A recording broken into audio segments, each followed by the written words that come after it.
নজর রাখবো পরবর্তী সংবাদে।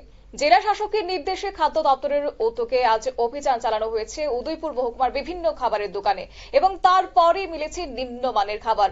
অভিযোগ উঠে আসছে গোমতী জেলা শাসকের নির্দেশ অনুসারেই মহকুমার বিভিন্ন জায়গায় বাজারগুলিতে গিয়ে খাবারের দোকানগুলিতে অভিযান চালানো হয়েছে। অবশ্য এদিন উদয়পুর, গোকুলপুর, মাতাবাড়ি, গৌরচি সহ আরো বিভিন্ন জায়গায় খাবারের দোকানে অভিযান চালিয়ে দেখা গেছে যে অতি নিম্নমানের খাবার, আর তাতে করে আইনি ব্যবস্থা নেওয়া হয়েছে দোকানদারদের, মালিকদের বিরুদ্ধে এবং জরিমানাও তাদের করা হয়েছে। তাছাড়াও অভিযানে প্রচুর পরিমাণে মেয়াদ উত্তীর্ণ খাদ্য সামগ্রী উদ্ধার হয়েছে।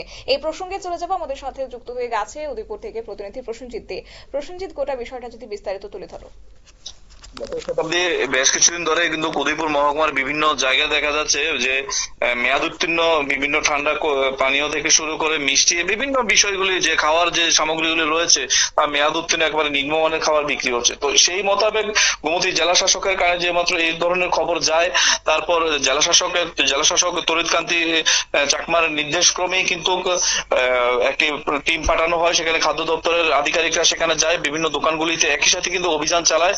উদয়পুর মহকুমার গোকুলপুর, মাতারবাড়ি এবং উদয়পুর শহর লাগোয়া বিভিন্ন দোকানগুলিতে, তাছাড়া কাকারপুর বিভিন্ন জায়গাগুলিতে কিন্তু এই ধরনের অভিযান চালিয়ে দেখে যে বিভিন্ন দোকানগুলিতে ঠান্ডা পানীয় যে পানীয় জল থেকে শুরু করে বিভিন্ন যে কোল্ড ড্রিঙ্কস রয়েছে তা কিন্তু একেবারে মেয়াদ উত্তীর্ণ। তাছাড়া বিশেষ করে দেখা যায় মিষ্টি দোকানগুলিতে একেবারে অপরিচ্ছন্ন রয়েছে। তাছাড়া বিভিন্ন নষ্টকর মিষ্টিও দেখা যায় বিক্রি করতে। এরকম ধরনের একেবারে তারা গিয়ে সরজমিনে কিন্তু দেখে। তাছাড়া সেখানে দেখা যায় যে ওজন ভাটকারার যে বিভিন্ন যেভাবে ওজন মাপা হয় তারও কিন্তু একেবারে অনেকটা হেরফের রয়েছে। তো বিষয়গুলি একেবারে তারা দোকানদারের নাম টাম লিখে একেবারে তাদেরকে আইনি পদক্ষেপের ব্যবস্থা করে, আইনি জরিমানা করে, পাশাপাশি জরিমানাও করা হয় তাদেরকে ব্যাপক হারে।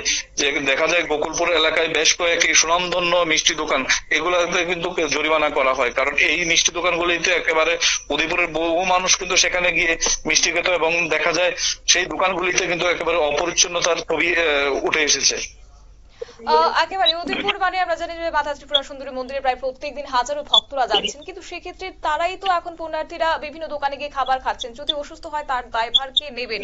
এই নিয়ে এখন যাদের বিরুদ্ধে ব্যবস্থা গ্রহণ করা হয়েছে, প্রশাসনের পক্ষ থেকে কি জানানো হচ্ছে, কি ব্যবস্থা রয়েছে, এবং পাশাপাশি যেসব দোকানগুলিতে মেয়াদ উত্তীর্ণ খাবার পাওয়া গেছে তাদের দোকানগুলির কি আদৌ লাইসেন্স সেখানে রয়েছে? সমস্ত বিষয়গুলি দেখেছে, যাদের লাইসেন্স রয়েছে তাদের লাইসেন্স কিন্তু এর মধ্যে অনেকের লাইসেন্স ক্যান্সেল করে দেওয়ারও কিন্তু লাস্ট একটা ওয়ার্নিং দিয়েছে, যারা পরবর্তী সময় আবার সেই একই পর্যায়ে তারা এই ধরনের অনৈতিক ভাবে দোকানদারি করবে এবং মেয়াদ উত্তীর্ণ খাবারগুলি খাওয়াবে, দোকানে অপরিচ্ছন্নতা ভাবে রাখবে, তাদের কিন্তু নেক্সট টাইম কিন্তু তাদের যে লাইসেন্স রয়েছে তাদের লাইসেন্স কিন্তু একেবারে বাজেয়াপ্ত করা হবে। তাছাড়া গোমতী জেলার প্রশাসনের তরফ থেকে যারা গিয়েছে সেখানে তারা কিন্তু বারবার আমাদেরকে জানিয়েছে যে কোনো গ্রাহক যদি এই ধরনের কোনো অসুবিধার সম্মুখীন হয়, যে মেয়াদ উত্তীর্ণ খাবার বা দেখা গেছে হেরফের রয়েছে, পাল্লির যে ওজন ভাটকারা রয়েছে যে এতে হেরফের থাকলে অবশ্যই যেন জেলা শাসকের নজরে দেয় বিষয়গুলি, আর অবশ্যই এই বিষয়গুলো যেন প্রতিবাদ হয়। একেবারে প্রসেনজিৎ, ধন্যবাদ। আপনারা শুনলেন, অর্থাৎ জনৈক ঠাকুর চন্দ্র সাহার দোকান থেকে প্রচুর পরিমাণে মেয়াদ উত্তীর্ণ ভোজ্য তেলের বোতল উদ্ধার করা হয়েছে। এছাড়াও ওই দোকানদার পেঁয়াজের অধিক মূল্য দাবি করেছেন। বেশি মূল্য চাওয়ার কারণে তাকে জিজ্ঞাসাবাদ করলে কোনো সদুত্তর সে দিতে পারেনি, কোনো কাগজপত্র মেমো দেখাতে পারেনি। এরপর আধিকারিকরা জনৈক শঙ্কর মজুমদারের দোকান থেকে মেয়াদ উত্তীর্ণ পাপড়ের প্যাকেট এবং চাপাতার প্যাকেট সহ বিভিন্ন জিনিস তার দোকান থেকে উদ্ধার হয়েছে, সম্পূর্ণ ক্ষেত্রে মেয়াদ উত্তীর্ণ ছিল।